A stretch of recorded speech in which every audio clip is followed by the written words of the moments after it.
Hello everyone. I'm going to do a real short video, and what I have here is something that I designed and fabricated myself. So I want you to think of this video as a show and tell, except it's all show and no tell. You're going to have to figure this out, what this is, on your own. And the twist is that I'm never going to tell you what it is. So if you want to play along, you're welcome to guess what it is. So I can tell you this is made out of pine. These corners in here are gussets. They're only meant to reinforce the corners.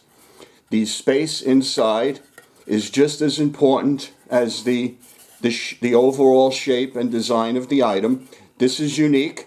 You can't buy this item. There's nothing else available that does what this does. I designed and built it myself. And the slot here is as important as everything else about this device. The shape inside, not the shape, but the space inside is important, as is the fact that these bottom edges right here are parallel to the top surface and that these are all rectangles. So you can give it your best shot and have fun trying to figure out what it is. I will tell you that this is the way it's used. So this is the bottom of it.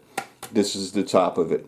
So you should be able to kind of figure out what this is. Have fun.